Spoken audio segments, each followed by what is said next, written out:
All right, welcome back to Savanna Techie.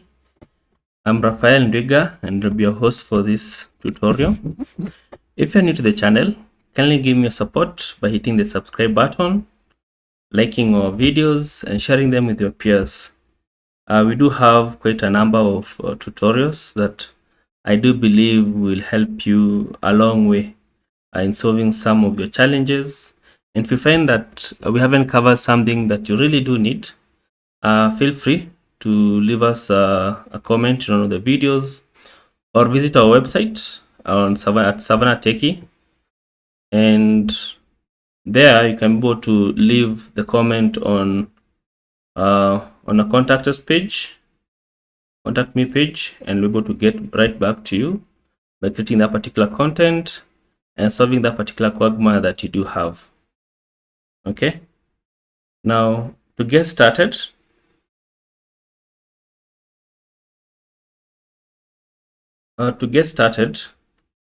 today's video we will be looking at Introduction to C Programming. Introduction to C Programming. So, what is C? C is a programming language that was developed by Dennis Ritchie between 1969 and 1973 at Bell Labs. But the date that is mostly used is 1972. And C is an imperative programming and a portable program. It's an imperative programming language which is portable and has been used in creating operating systems, its tools, and also most importantly, it's used in programming embedded systems. Some keynotes is that in 1998, the ANSI, American National Standard, formalized the C language. It was invented to write the Unix operating system. C is a successor for B language. Okay, it has been used to write the Linux OS. It has also been used in writing languages such as PHP, MySQL, and others such as C++ and Java are all based from C. Now, into the objectives of this tutorial, we'll be looking at an introduction to C and its standards. We'll be looking at data types in C, how to write comments, what are modifiers, and how to work with them. We also look at how to check the set of data types. We look at what type typecasting, what it is, and how to use it. We also have a look at C compilers and what they do, and then also look at standard in and out, and also a sample of C program. Now, into the C standards, in computing, a programming language specification or standard is basically a documentation artifact that defines programming language so that users and implementers can agree on what programs can be built using that particular language. So the standard sets the syntax, it sets the protected names and whatnot. Now, with regards to standards, C has had several in its short history. The first standard is the K and R C standard. It's an informal standard that was developed in 1976 by Dennis Ritchie and Brian Kay. This was followed by the ANSI C. The ANSI C is the official first C standard, and it was adopted in 1989. And what ANSI C did, apart from formalizing the language, it also added 5 keywords. Those are const, enum, signed, void, and volatile. So what happens with each standard, there usually are new keywords or new features that are added. So you can see, like for instance, in the standard of C99, which was adopted in 1999, they added other keywords such as bool, complex, inline, restrict, and yeah, that word is a little bit difficult to pronounce. And can see also in C11, which was adopted in 2011, which happens to actually be the latest C standard, also introduced additional keywords. And it's not just keywords that were introduced, but there are other features that each new standards brings on board. Now, a special mention on standards, we have what we call embedded C. So embedded C was adopted in 2008, and embedded C is a standard that basically is used to govern the features and syntax and semantics that are used for developing softwares or programs that are used in embedded systems. So something like Arduino and the rest of the boards, they can be able to be used in, the firmware can be written using embedded C. So in one of the future projects that I look at doing is writing a firmware for an Arduino. So I will cover the journey on the channel and the challenges that I encounter, but I know it will be quite interesting. So stay tuned for that. Now, of all the C standards, as you can see, we have several. The ANSI C, or the also called C89 or C90, it is the most portable version of C. So we have several, but the most portable version is the C89. And you can turn, when you're compiling languages, and we look at what compiling means, when you're compiling the C source code, you can switch between the various standards. So you can tell your compiler that for this code, I want you to compile it against this particular standard. So to be able to compile your language to ANSI C, then use the switch. You can either to use the switch ANSI, okay, or you can use the switch hyphen std equals 89. So these are the switches that you can be able to use to tell your compiler that I need my program to be compiled against the ANSI C standard. Now, there are various compilers. We'll have a look at them, but the GCC compiler defaults to C89, and in this tutorial and others in the series, unless I have specified, we'll be using the GCC compiler. Now, another interesting good feature about the compiler is that you would want to, if the case whereby you want to get all the warning messages as C is compiling, then you're able to do that through using the pendantic switch. So this one is able to give you all the warnings that the GCC or the compiler encounters as it's at work. Okay. Now we talk about C data types. Now, a data type in programming language is basically a collection of data with values having fixed meanings as well as characteristics. That's quite a mouthful. But what basically it implies is you have a language, okay? And this language, you say that, for example, with regards to pronouns, that a person who happens to be a male, and the pronoun is he. And if it's female, it's she. Plus other particular genders, but those are basically what in light time you refer as data types. So ANSI C provides 3 types of data types. We have primary or built-in data types. We have derived data types, okay, and we have user-defined data types. Now, with regards to primary or built-in data types, they include void, int, character or char. Then we have double and float. Derived data types, this refers to arrays, references, and pointers.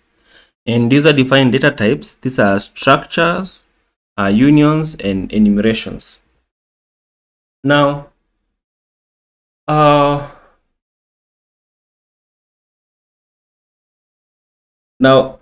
with regards to C, with regards to C, there are one thing that C is different from other languages is that with C you have to manage your own memory. It's not like yes, it is a high level language, but it's not that much of a high level language. For example, Java, C++, and the rest have what we call garbage collection, whereby they do the freeing up of memory for you. They manage quite a significant thing for you. But with C, you have to actually specify how much space a variable that you are using will take, and once you have allocated that particular size of memory, then once your program is almost done executing, then you have to release those particular memory so that it can be able to be reusable. Now, the main takeaway with regards to memory allocation is that the size of memory, or the memory size of a variable of integer, float, and double is dependent upon the operating system. Okay, so based on the operating system, the architecture of your operating system, the size of integer, float, or double is pegged upon the operating system or even the compiler itself. For example, an integer data type in a 32-bit computer is of 4 bytes in size, whereas the same data type, integer, in a 16-bit computer is of 2 bytes. Okay, so we usually talk about bytes in terms of sizes. So an integer is 2 bytes, float, could have a number here. You can see here, integer, it has 4 bytes of size.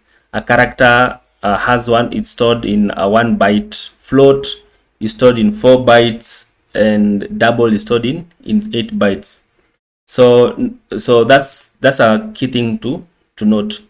Now you may be wondering, okay, so if the size of int, float, and double data types is dependent upon the architecture of my operating system, so the machine that I'm running code from what size is allocated to what bytes are allocated to those particular data types.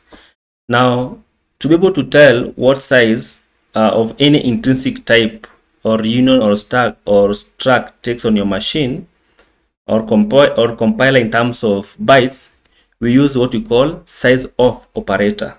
So using this particular operator, size of, you can be able to tell how much space or how much memory is allocated to an int, how much memory is allocated to a float, and how much memory is allocated to a double. So we will see on how to use size of operator and to check out how much memory in terms of bytes is allocated to an intrinsic type. Now, how to use the size of operator. So here is how we use the size of operator. Now, what you'll do is, to use the size of operator, what you do is that you put the data type. For example, we have put an int inside the operator of size of. Don't worry about this particular structure of this. This is basically a sample C program. We'll get back to it, but this is basically how you're able to find out the size of a data type on your machine. Okay. Now, when you talked about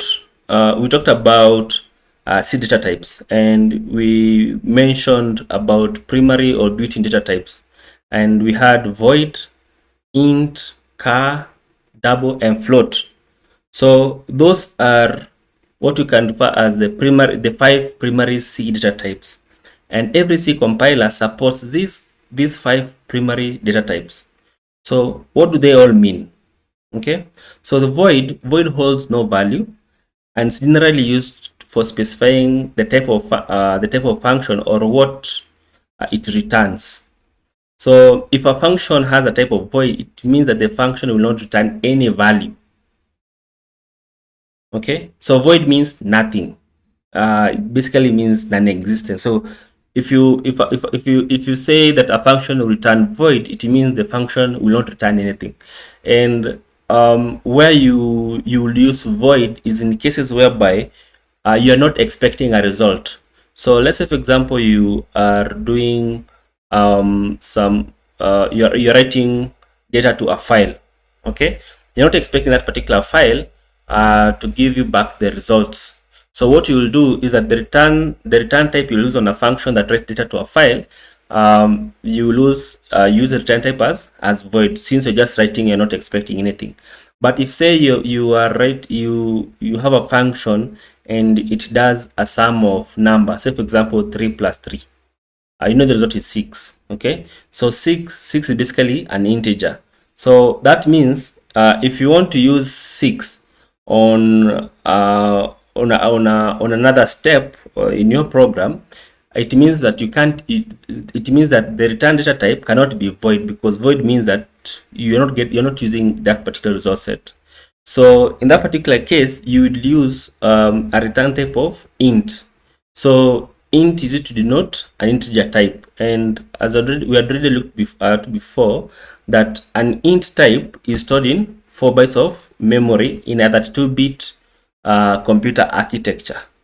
Okay, so you can go to define int, a variable as int, by first of all stating the type here, int, and then the variable name, and then the assignment operator and the value that stores that particular int value.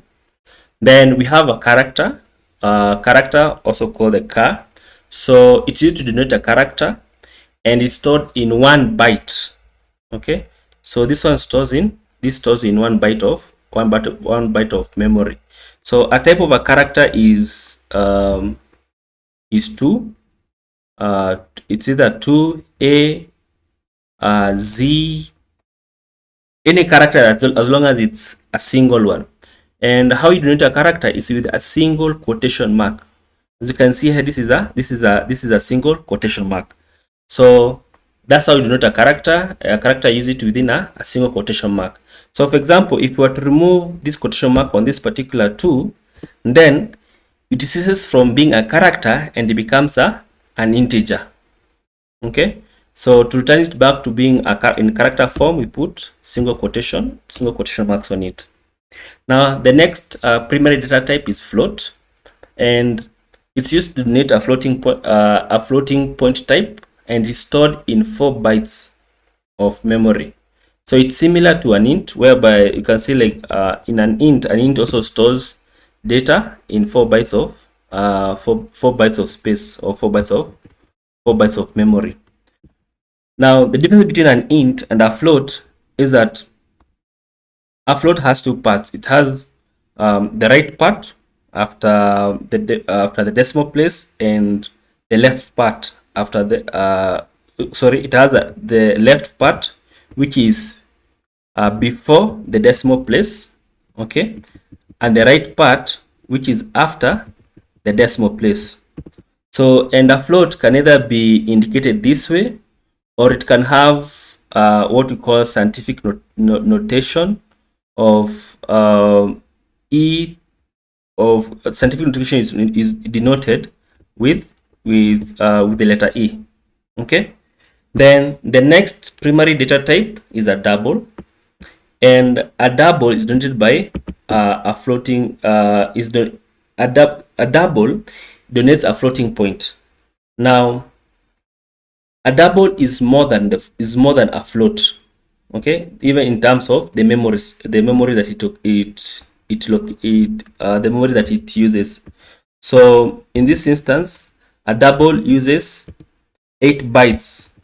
Okay, a double uses 8 bytes of memory. And when you have a double, you can mark a double as a float. So for example, here we have a variable b named we have a variable named I. Okay, and it's assigned this particular value. So this one is a double. Now if you want to change it to a floating point, then what we'll use is an f. We'll add an f at the end. Okay, and then change the data type to a float. So yeah, so we'll just be able to add an f at the end and changes the data type to a float. Now the other thing to take note of, we have what we call, you may see at times a value written in this particular way, whereby it's a car. Okay, so it has a primary data type assigned to it, and then there's a star. So this star this star indicates, it denotes what we call a pointer. So the star is used to indicate pointers. So we look at what a pointer is later on in this video or in the next one. Now the next data type we look at is what we call derived data types. So a derived data types, there are 3 of them. So we have arrays, we have references, and pointers. Now, earlier on we mentioned about pointers. Pointers are powerful features which are used to access memory and deal with their addresses. Okay, so a pointer is not, it will not give you that particular value that's stored in a variable, but it basically points to the memory itself of where that particular data is stored. Now next, we have user-defined data types. User-defined data types, so apart from having the primary data types, we have the derived data types, we have user-defined data types. One of the popular defined data types is struct. So a struct is basically a package of variables of different types and a single name. Okay, so it's more like a collection. So you can have a box, and that particular box you put different data types inside, and all of them you can refer to them as that particular box. But you can refer to them that particular box, and you go to the box, you find the various data types inside there. So in one of the videos we will work with structs. We'll see how to define structs and how we can be able to use them. Other defined user data types are unions and enums. Okay, now still on the topic of data types, we have what we call modifiers. Okay, modifiers are keywords in C which change the meaning of a basic data type in C. It specifies the amount of memory space to be allocated for a variable, and there are 5 data type modifiers in C. So we have a long. So you can define, we have a long. What long does, it increases the memory allocation. We have short. Short decreases the space in memory, and sometimes it even takes half of the space. So for example, if you know that int takes 4 bytes, 4 bytes of memory. Okay, if you say short int, then it will decrease the amount of space, so it can either be 3 or even 2. So basically that's the effect of short. Then we have signed and unsigned.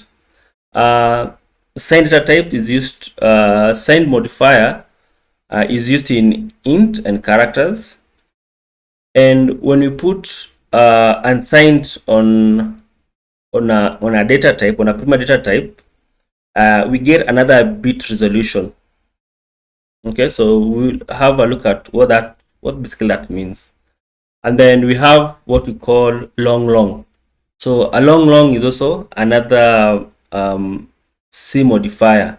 And what it does, it acts the same way as long, and it increases the amount of memory allocated to a data type. So we have looked at data types in C. Okay, and in data types in C, we have said that we have 3 data types that as defined by ANSI C. We have primary data types, we have derived data types, and we have user defined data types. Okay, and we have gone through and looked at each of them and the various types that are there. So primary, we have said we have void, we have int, we have char, we have double, and we have float. For derived, we have said we have array, we have references, and we have pointers. For user-defined data types, we have struct, union, and enums. Now, ANSI C rule definition on modifiers. So we have looked at what modifiers do, but generally, how are they implemented? So we say that a short int should be less than an int. And we looked here prior and we say that short decreases the space in memory and sometimes takes half the space. So that means that a short int should always be less than an int. And an int should be less than long. Okay? Since we say that long increases the amount of memory allocated to a data type. So int will always be should be less than a long int. A float should be less than a double. And that one we saw back here, and we say that a double is usually stored in 8 bytes. Double is stored in 8 bytes of RAM. Float is stored in 4 bytes of RAM. So you can see a double is twice the size of a float. Okay, and we say that a double should be less than a long double. Okay, now next, how do you name variables? So in the prior slides, we looked at type definition, and we also saw an example of whereby we have the type already being declared, and then you have a variable equal sign, and then the variable initialized value. So how do you name these particular variables? So a variable can consist of letters A to Z, and these letters can also be uppercase letters or lowercase letters, and it should have it can have digits, and it can also have underscore characters. Now, important thing to note is that the first character must be either a letter or an underscore. What do I mean? So what I mean is that the first letter should be, for example, you can say that it's Savanna, Techie, okay, or you can have it as underscore Savanna, Techie. So this is basically what this one means, what this particular rule implies. And then the other thing is that blank spaces cannot be used in variable names. Okay, blank spaces cannot be used in variable names. So that means that if you have, say, a type int and you give it a name, say Savanna Techie, then this variable name is incorrect. Okay, then next we say that special characters, for example, hash, $, the percentage signs, they are not allowed. So a variable should not have any of this or other special characters. You should not have any of this or any other special character. So even this character is not allowed to be there in a variable name. Since, for example, this character is used mostly when working with pointers, so it cannot be have it in the variable name. And then that thing is that you cannot have C keywords as variable name. So for example, you cannot say that you have a type int, okay, and the variable you're calling it car. So this is not allowed. So if you do this, your compiler will complain, and the program will not compile, neither will it execute. Then you say that the variable names are case sensitive. Variable names are case sensitive. Let me repeat that one again. Variable names are case sensitive. Case sensitive. This means that this variable Savanna underscore Techie, okay, is not the same as Savanna underscore Techie. These are two different variables. Okay, so when you're defining a variables, you have to be conscious of the names that you are assigning them, because immediately you change a case, then that the new one immediately change that case, it becomes, that particular variable becomes a totally new one, apart from what you had defined earlier. And then the values of a variable can either be numeric or alphabets, okay, and variable types can be char, int, double, or void, or can even have structs. Now, whereby now you're looking at these other particular data types. Now, next, data type, variable declaration, and initialization. So we have already looked at for example, an int. You can say this is a valid variable name. Okay. Float with, this is a variable. This is a valid variable name, and you can see that even the value that has been assigned, the value is a float data type. Then char,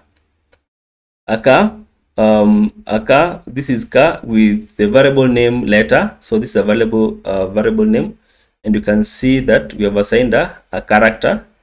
If you were say to assign 1, then this is incorrect, because 1 is an integer. So any int value cannot go as a char. Then you have long. So this is basically how you go about the defining the type, the variable type, the name, and the assignment. And you can see, like here on short and double, yes, English read food, but these two are two different variables, because one has small letters and the other one all of them, and the next one the O's are in caps. So these are two different data. These two are two different variables. Now, earlier on, we looked at I mentioned that you can be able to convert a double to a float. Okay, so the ability of being able to change how a programs handle a particular variable is called typecasting. So typecasting is telling a program how to handle a particular variable. So in C, typecasting is used to convert a variable from one data type to another. Okay, and after typecasting, that's the process of converting. The compiler treats the variable as the new data type. For example, we have F here. we have variable f, and the data type for variable f is a float. And then here on the next line we have variable I with data type int, and we have assigned the variable I the value of 10. Now we can typecast, okay, I to be a float, okay, and to do that we put the data type in front in brackets. You can see the syntax here. Here we have the opening bracket and then the name float, close the bracket, and then have the variable name. So what we'll do is that it will convert the integer to a float value with value of 10.0. Okay, then we have another example is whereby we have still the variable f. Okay, we already defined it, f as a float, and the value is 3.14. We can typecast f and typecast it what? To a data type int. Okay, and what will happen is that when you do this, it will convert f from a float to an integer with value 3. Okay, now key thing to note is that when you typecast a higher data type to a lower data type, it does not do any rounding off. So even if this one was 3.7, yeah, 3.7, it will not round off to 4. No, it will just be 3. So it assumes that the rest of the characters after the dot, after this particular dot, that these characters do not exist. So it's best practice to convert lower data types to higher data types to avoid data loss. So imagine a case whereby you're working on an accounting system, and you typecast, say for example, purchases. You're buying a book, and the book that you're purchasing is say $8.99, and typecast the $8.99 to an int. So that means that the value that will go to the accountant will see is 8 rather than 8.99. So that means that there's a loss of $0.99 or 0.99 shillings. So yeah, so that's the kind of effect that that doing the wrong casting can have on your program that you're writing, or the solution that you or the algorithm that you're working on. Now I've already shown you or seen a snippet of a C program. Okay, so this is the basic structure of a C program, and a C program contains various elements. One, it contains what we call it can have what we call multiline comments.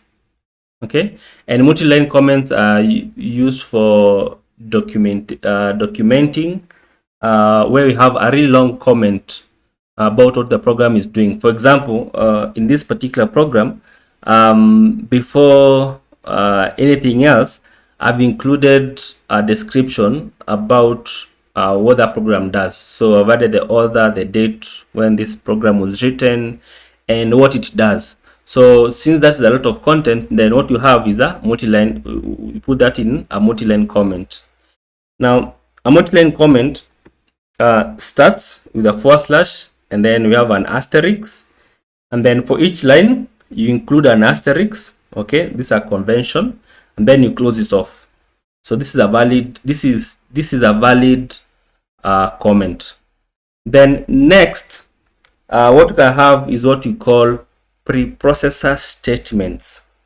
So preprocessor statements notifies the compiler to include the headers, the header files that should be there before the program, that should be there while the program or the source code is being compiled. So you include preprocessor statement by beginning with with a pound sign, then include, and you have the file whereby it's being included. Now here you can see the structure whereby after the include, you have the less than, okay, the less than, the equal, and the greater than sign. So this means that C will look for this file from another directory, from the C libraries that are installed on your machine. The other directories, for example, you have what you have as software specific headers. In that particular case, you will not use this greater than and less signs to include the headers, but rather you'll have quotation marks. So you'll have something similar to hash, and then you say include, and then you say, for example, my header, like that. So this means that C we look for this file on the same folder that this source code where this particular source code exists. Now, apart from a multi-line comment, we have single line comments, and single line comments are basically whereby you have, as the name suggests, is a single line. So, and this is how you write a single line comment. Now, the next thing that any C program has, or source code has, is what we call the main statement. So this is how you define the main statement. You begin with declaration of the return type, that this main statement will return an int, and then you have main. And what main means is that in C, a main statement is where all the execution of your program begins. So no matter how big the software is, it usually has one main statement, okay, and it returns an int value, and it returns an int value. So it can return an int value, and it returns an int value. The other thing is that at the end of each particular statement, it must end with a semicolon. Okay, it must end with semicolon. So if it doesn't end with semicolon, well, you'll get a couple of errors. So in order to practice, we look at we will try and generate errors by leaving out semicolons, and really say messing up the structure and see what the compiler does. So we have been mentioning about compilers. So how do you compile code? So to compile a C code, you will need a compiler installed on the machine.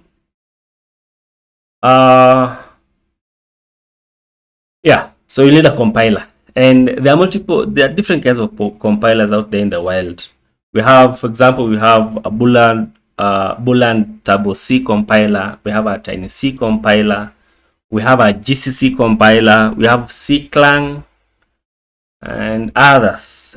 In these tutorials and others, we'll be using the GCC compiler. Okay.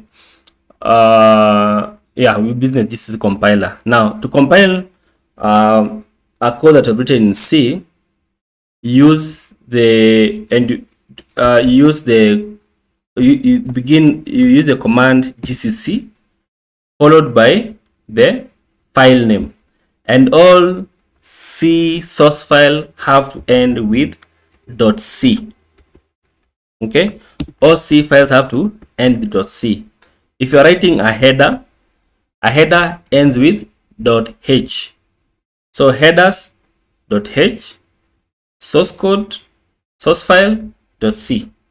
Now, when you compile when you just run this command hello.cc, we will see that one in a moment, and you just issue that one, it will compile out, it will give it an output, and by default the result name will be a.out.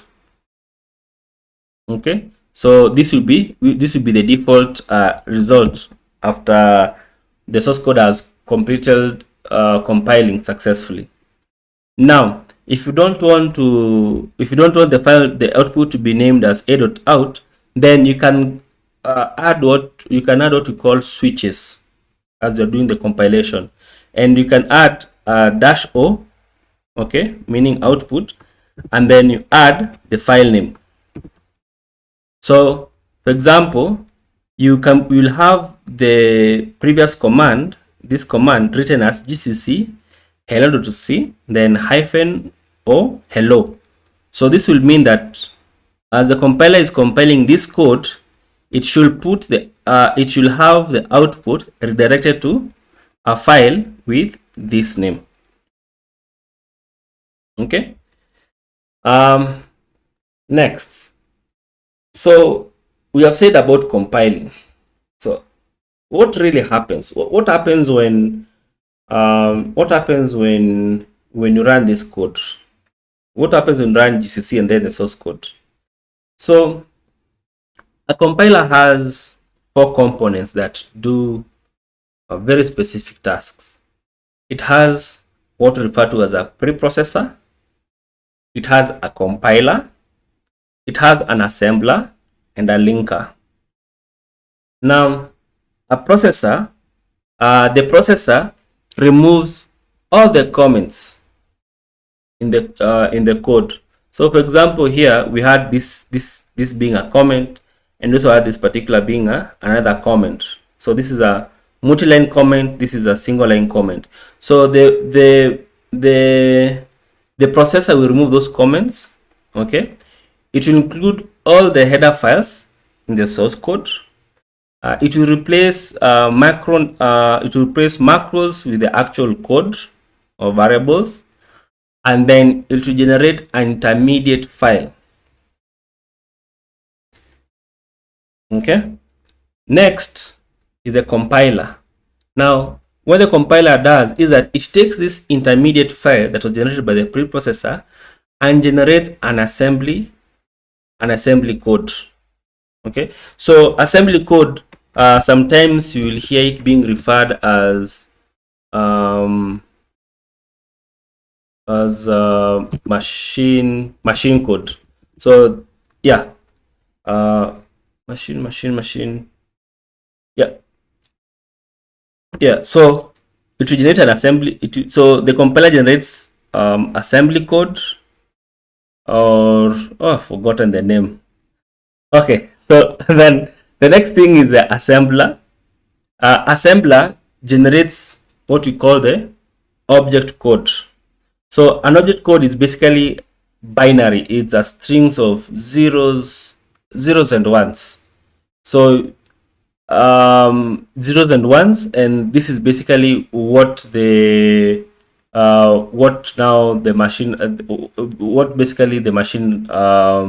CPU will be able to execute. Now the final thing, the final item, the final component on a compiler is a linker. So a linker combines different object codes from different modules into a single object codes and generate an executable. So it will combine, if at all you're working on a team and one team was working on a certain module, another one was working on a certain module, and then you bring those particular modules together and compile them. So a linker will combine those particular different modules. Okay, and after combining those particular modules, it will then link the object code created from those modules with the libraries that were defined, okay, in the header files, and generate an executable. And it's that particular executable that is run. That's the final result of that's the final result of running this particular command. So this is basically what you run. Okay. Now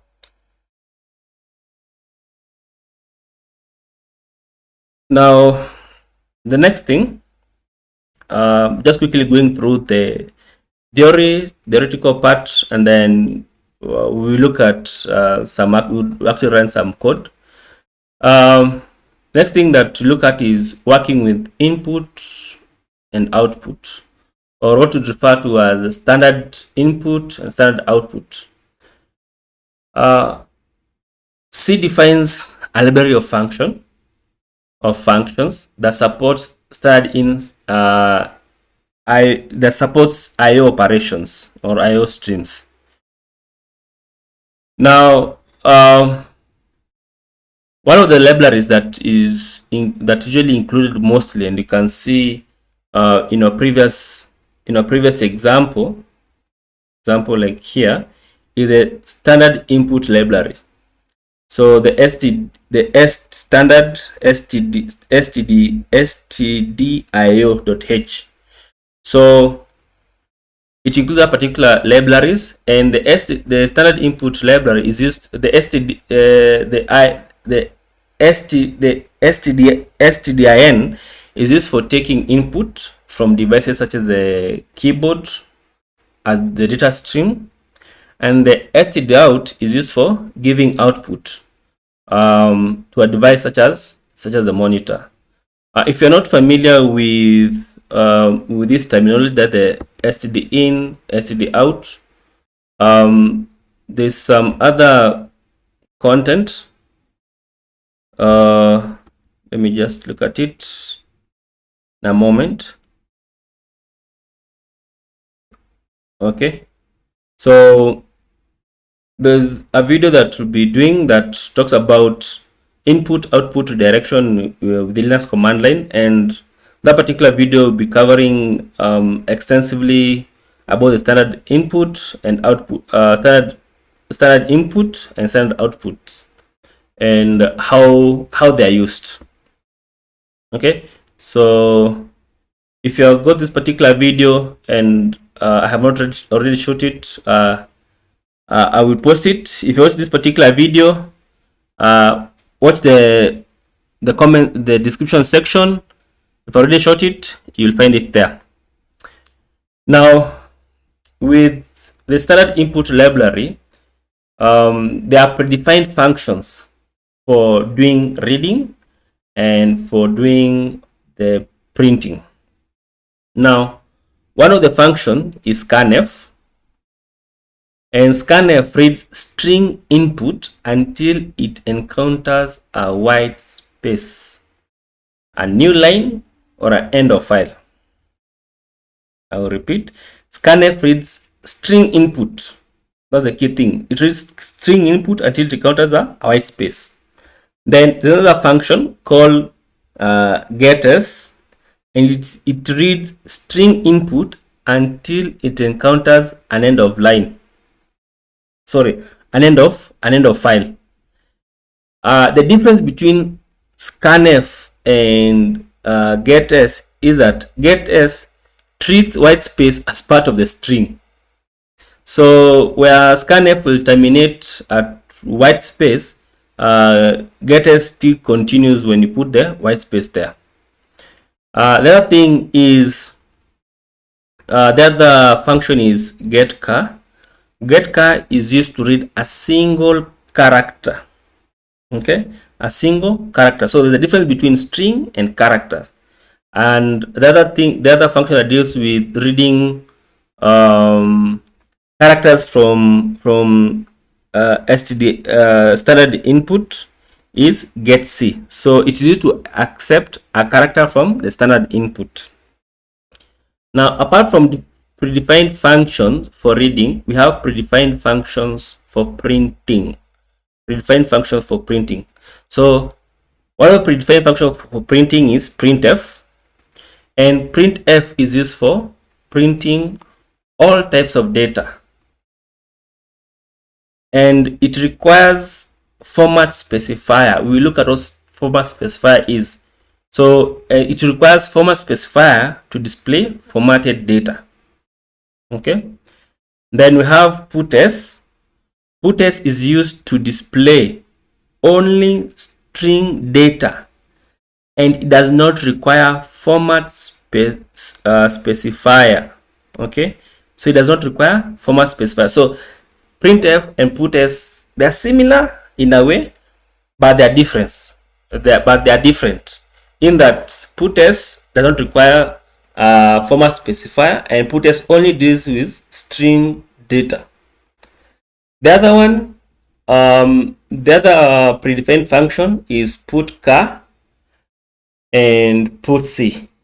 So putChar is used to write characters one at a time, and putC is used for sending a single character to the standard output. So basically, the standard input output library makes it easy to do three essential functions of a computer.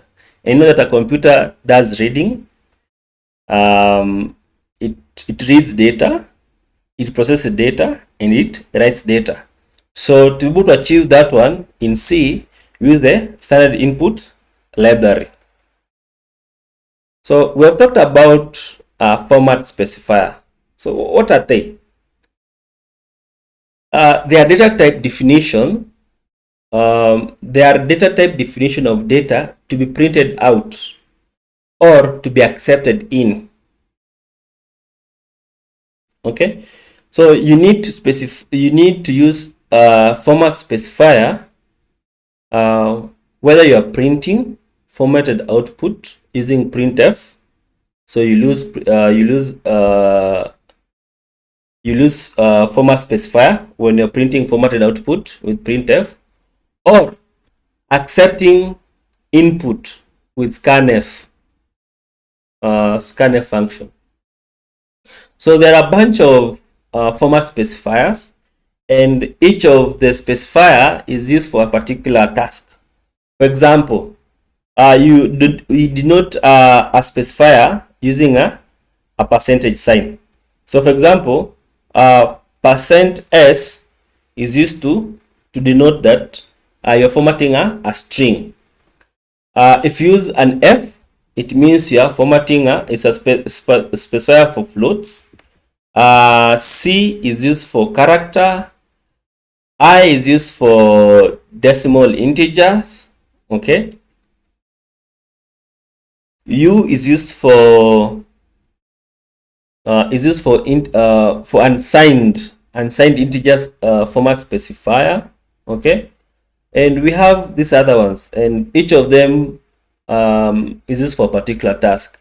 So as the beginning your journey in C programming, writing programs in C, you will find yourself using either or all of this particular specifier at one particular time in your program. Now, just like data types have modifiers, format specifiers also have modifiers. Okay, and what basically the modifier do is that they modify the behavior of the specifiers. So for example, when you have a format specifier indicated this way, that is percent, then you have 5.2, it means 5 digits to the left and 2 decimal places. So it will format, so the modifiers will either pad that particular data that you are formatting with additional characters, or it remove some of the characters, some of the characters. So we will see how to use format specifier modifiers later in one of the particular videos when you're tackling some tasks. Finally,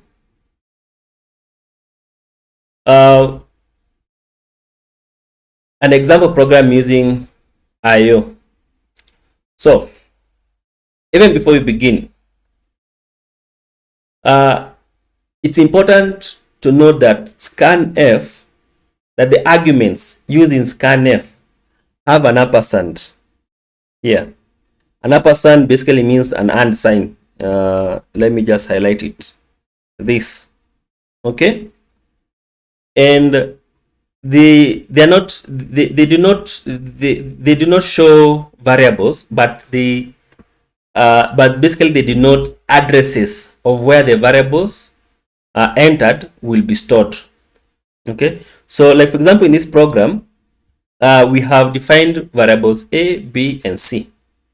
Okay, and in scanf, we are indicating the address. We are pointing the address. So since we are storing the data in these variables, so in scanf we will use the unsigned to indicate to point to these particular addresses of these variables that have been defined. So for new programmers, you'll find that this is usually one of the places whereby most bugs will be found. Okay, so now onto the practical session. One, if you're running Windows, you have two options. You can download GCC plus additional of other tools installed to your machine, and then fight to the configurations. And then the other option, download VirtualBox, and then get yourself. You can download VirtualBox from just Google, just VirtualBox. Okay, and then you can download VirtualBox and install it. Then the next thing you need to get a Linux distro. I recommend Ubuntu. So also get Ubuntu. So you can get an Ubuntu 20. You can either get the desktop edition or the server edition. So you can choose those ones. And once you do, they'll make your life easy when it comes to writing writing programs in C. So yeah. Now to get started, let me launch my console. Okay, so it is, let me just clear what I was doing. So let me navigate back, and I'll start with, let me just remove everything in this directory.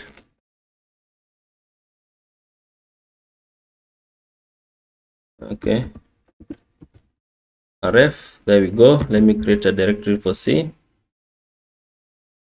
programming. Okay, so we say that for any C program that you create, a C source file must have a .c. Okay, so I'll start by the most popular, the first program you write in C, in any language, is a hello world program. So to do that, I'll say touch, then hello world.c. Okay, so let me just remove hello world, then I set it to that particular. Okay, and then I'll create it again, touch.c. So then I'll interchangeably be using VI editor or Vim or Emacs. So if you're not conversant on how to use VI or Emacs, kindly check on the one of the videos of the channels. I will include the links in the description. So now I've created the file hello C. So I'll go and edit it. So vi hello.c, hit enter. Okay, so to begin writing the first program, using vi, I'll hit I, and then I will include the standard input library. So the statement for that is include. Okay, then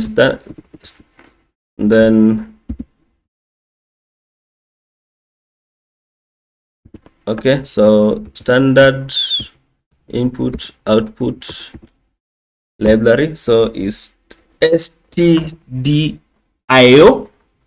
Okay, then I'll hit enter. Then the first each C program has a main function or a main method, and it has a return type of int. So I'll say int the return type, and then main. Okay, open the parentheses, and it accepts the argument of void. It doesn't.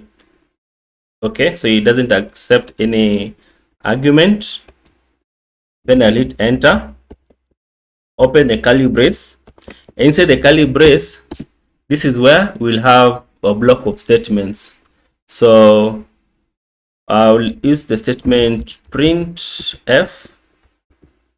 Then a string is denoted with double quotation marks. Okay, so a character, single quotation marks, a string, double quotation marks. So serve hello world. Close it, and then finish this statement by a semicolon. Then in another line, I will return 0. 0 is an integer, and with the semicolon, then close off that particular block of statement. Then now I will save and exit. Okay, so that's the file. I can do cut hello world to see the content. There's the content. Now to compile, we have said that if you just issued the command gcc hello world and hit enter, and I do ls, you can see it has created the file a.out. Now you can tell the difference that this one is this particular file a.out has a different color. It's light green in color as compared to our source file hello.c. So the reason for that is because the a.c already has executable permissions, and you can tell that it has an executable bit set to it, and you can tell that by when you issue the command ls-la, you can see that the a.out, it has the x bit set to it. So to run this particular to run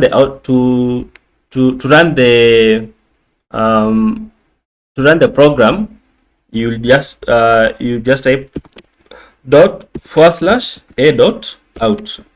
and you can see it prints what?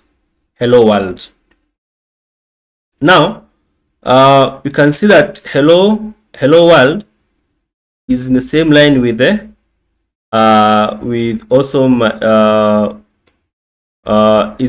is in one line. It doesn't add a new line. So we can go back to our source file, okay, vi, and I want, when printf runs, I also want it to add a new line.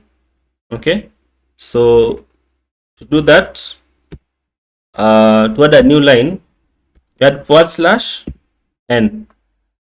So /n will add a new line. So I'll compile it again, gcc, then hello world, hello.c. Okay, and I do a.out. You can see that the new line has the new line has been added. So we have seen how to compile a C program without using GCC without any additional arguments. So supposing we want this particular output after the compiler has run to have a name other than a.out. So to do that, you use the command gcc, then a source file hello.c, and then -o, and then the name of you want to give the name of the output. So the name for the output is hello underscore world. Now when I hit enter and I do ls, you can see it has been compiled as hello.world, and if I was to run that particular file hello.world, you can see that it gives the program is able to run. Now in the content we had mentioned that the data types, that is int, float, and double, their sizes depend on the architecture of the machine that is running the code. And we said that you can be able to tell the size, the memory size allocated to a data type through use of the use of the function sizeOf. So how do you construct that in, how do you do that in a C program? How can I tell from a machine that this is how much space an int is allocated? So to do that, we'll create a simple C program, and we say touch. We call the program size of types, and then always remember to always include .c for source file. Okay, and then I'll say vi size of types.c, and then I'll start by including a header. That is, the header that I want to include is standard input output library, so it's include. Okay, so it's include stdio.h.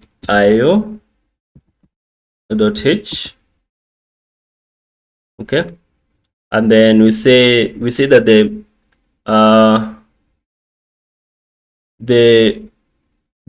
that when C is compiling, it starts the execution of running a program from the main function. So we define the main function. So we start defining the main function by defining its return type. So return type is int main. It accepts void, so it accepts nothing. Then open the braces for us to have our statements, and then we want to print out the size of int and the size of car, and to see what sizes they are allocated by our machine. So to do that, use the printf statement, printf, and here we'll say size of integer is okay, and then we say that for printf we can use what we call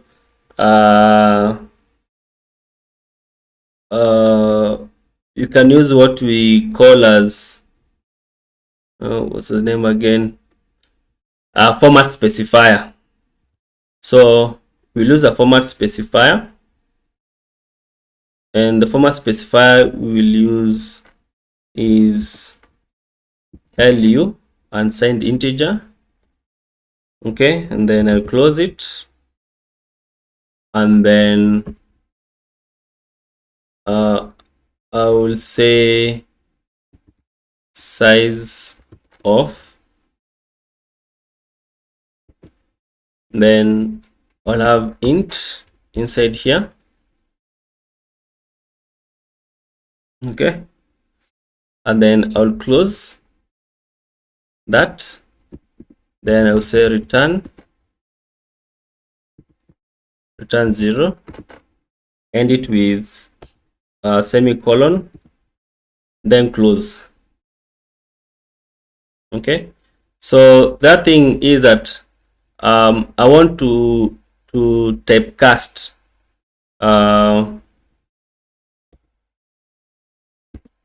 so I'll typecast this to an int. Oh, sorry. So I just want to typecast this onto an integer. So I'll typecast this onto an integer like that. So we are going to run, we're going to save and run this particular program and see whether we have errors. So just GCC size of integer, then the output file should be just the name sizes. And you can see here, it tells me that that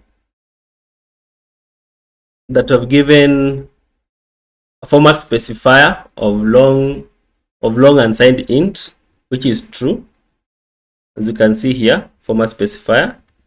However, we have typecast the size of to an int. So we have basically said that the result of size of int, we have typecast it to an int. So so there's a conflict, and what even the compiler has done, the compiler has also indicated the appropriate format specifier we should use, which is which according to what we have should actually be the case. So you can see that the compiler is basically your friend. Yeah? It helps you. It's more like get out of jail card, whereby when you land in trouble, can be able to indicate to you where the error is and how to resolve the error. So I'll go back and edit. Okay, so I can do it in two ways. I can remove this the typecast here. Okay, so just delete that typecasting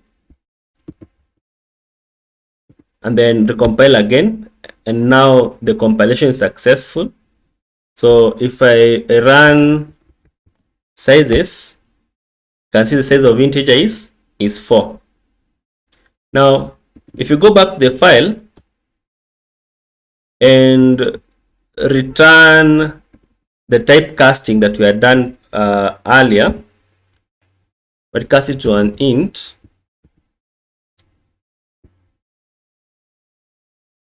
okay, and then we follow the suggestion of using u,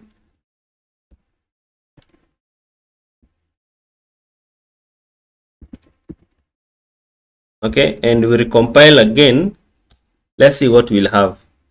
So we run it, the code again, sizes. I can see we have the same result. Now let's try and format the output of the size to a float. So the format specifier for a float is f. So say here's I'll use f.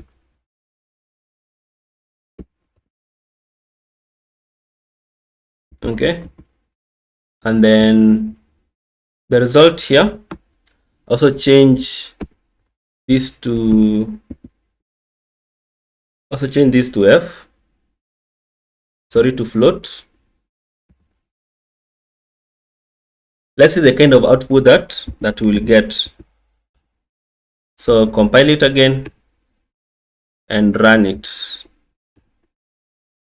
and you can see that has been converted into a float. So you can be so basically you can be able to play with, depending on the instructions. If at all you are doing a test or or a project. It all depends on it all depends, as in you can be able to use the format specifier to give you the result set that you need. So, and to do that, you can use the type. You can be able to typecast and use the appropriate format specifier. Okay, so like one of the things that we looked at format specifier modifiers. Okay, and we had this as an example. So here we have size of, and we have around how many zeros? These are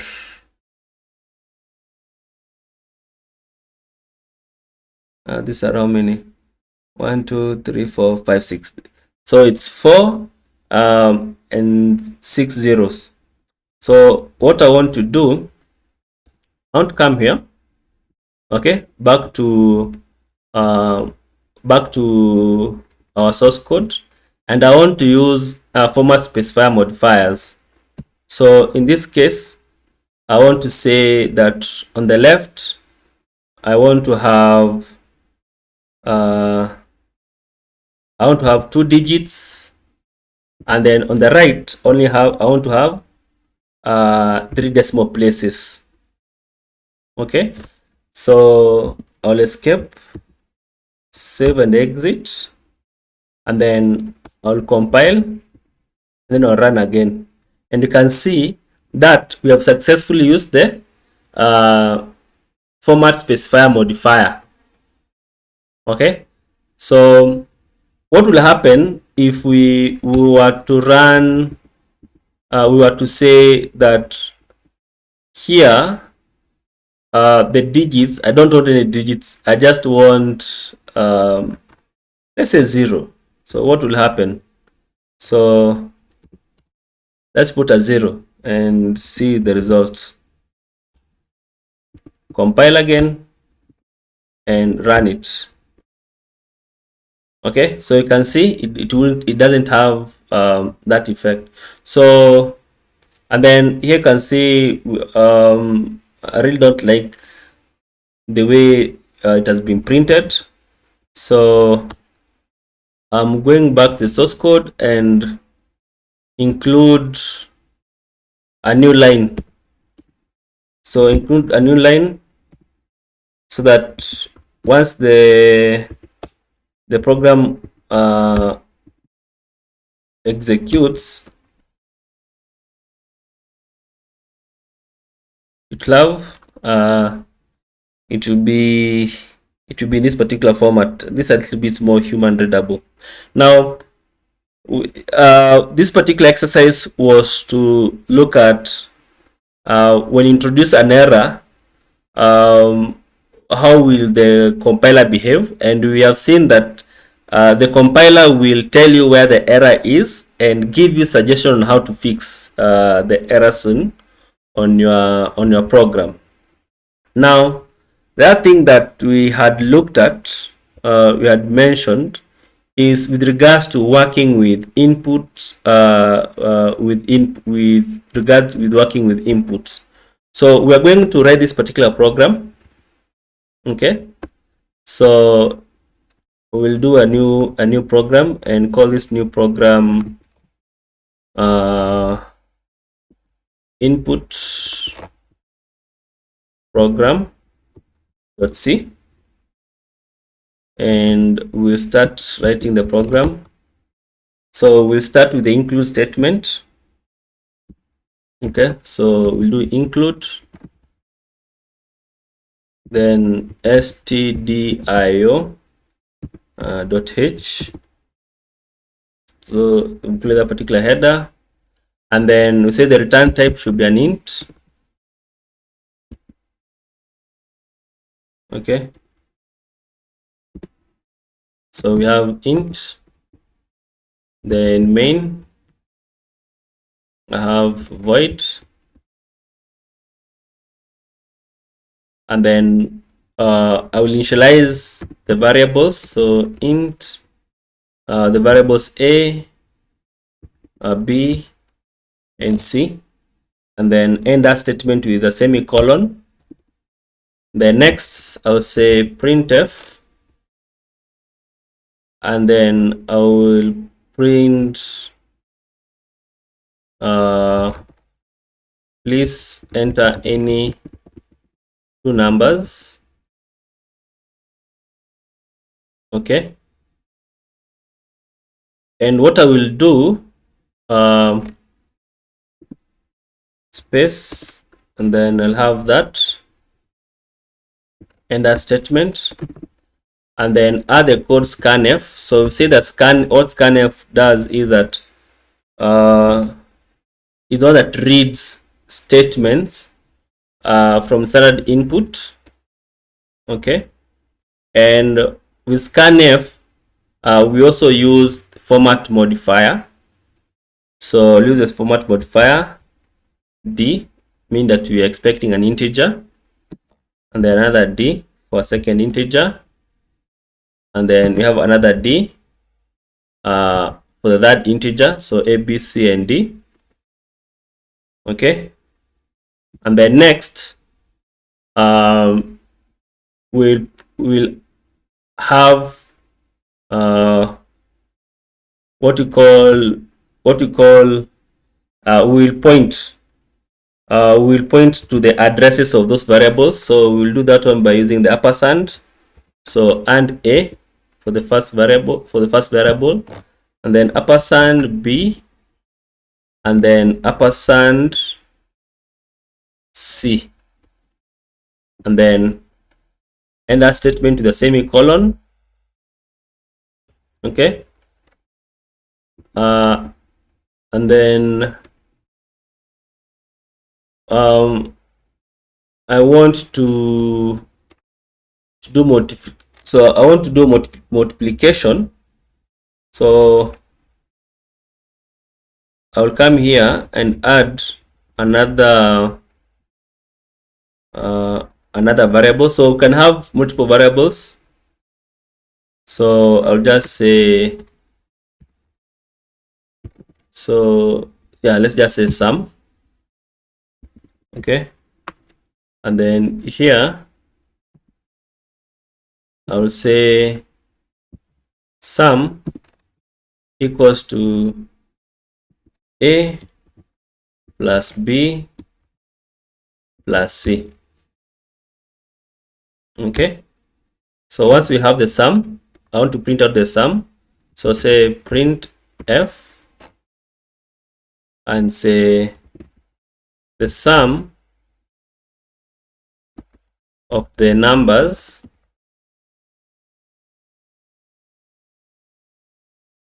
okay, and then I also use format modifiers and give back the numbers that were entered. So say percent D. So okay, just a moment.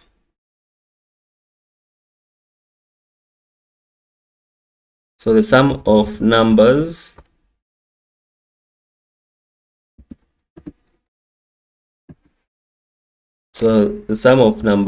then D, another one, and the other one is the final result. Then I'll close that string. Okay, and you see that strings are indicated with double quotation mark, and here I will list the numbers, so in sequence that they should appear. So we have A, B, C, and sum. Then I'll close end that statement with a semicolon, and then return 0. Then close it, save and exit.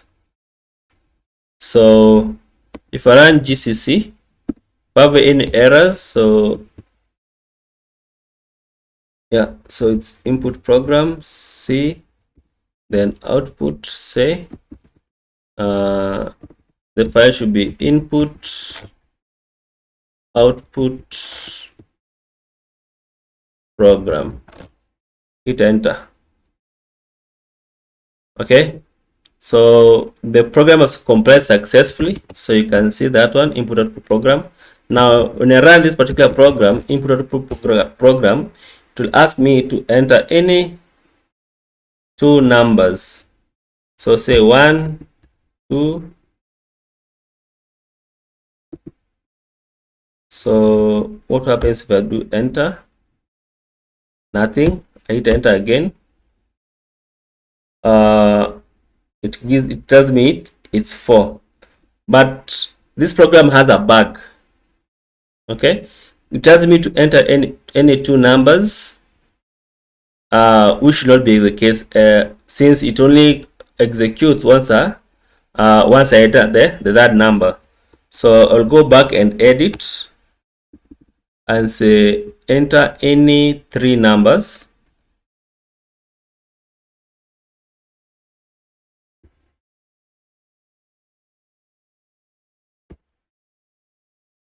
Any three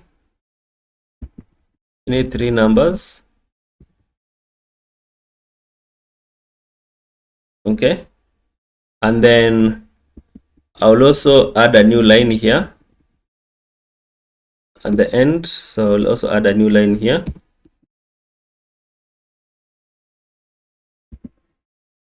Okay, so we have that one. I'll recompile it and then run it. So enter any three numbers. So 78. I can hit enter and then say any number.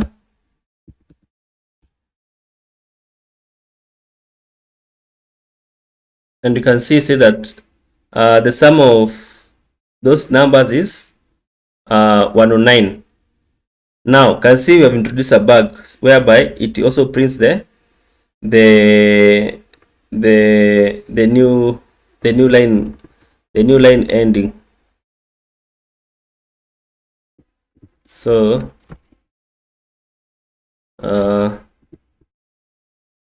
come back to my program.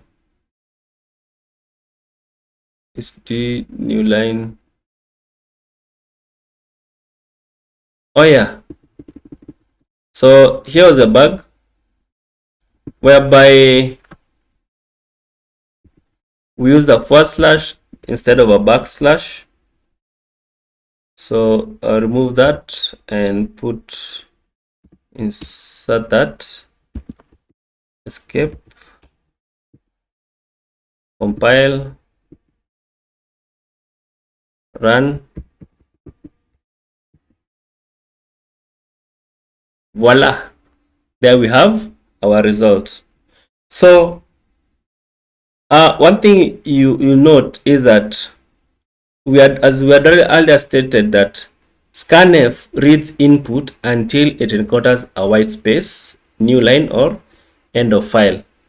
So that means, like for example, when you run our program, it asks for three numbers. We can put the three numbers in sequence, okay, and it will take those numbers as they are. When you hit enter, it will do the same way. And if we say we enter one number at a time, hit enter, another number, hit enter, another number, hit enter, Scanf will still be able to work. So that's basically that's basically what this statement means. Now we have been compiling using the using only one switch, that is -o, for basically indicate output file. And when we are looking at when we're talking about how a processor, or what a processor does under the hood, we say that a processor has 4 components that do specific tasks. Okay, we say it has a preprocessor, and the preprocessor removes all the comments, includes header files, replaces macros with the code, and generates the immediate file. Then we say that a compiler also has a compiler, which generates a assembly code or machine code. Then it has an assembler that generates object code and a linker. Okay, so in short, it means that it has these steps. So what that tells us is that we can be able to get the output from the compiler at each step, at each level, from each component. So we can get output from once the preprocessor state is done. We can get output once the compiler has run. We can get output once an assembler has run, and we can get the final output once the linker has done, of which we have been running the output from the linker. In all the next videos, we'll be looking at the GCC, and we will be exploring. Just a moment. We'll be looking at the GCC, and we'll be exploring its man page. Okay, so looking at GCC, exploring its the man page, and specifically we'll be looking at options to controlling the kind of output the GCC does. So we'll use the options to look at.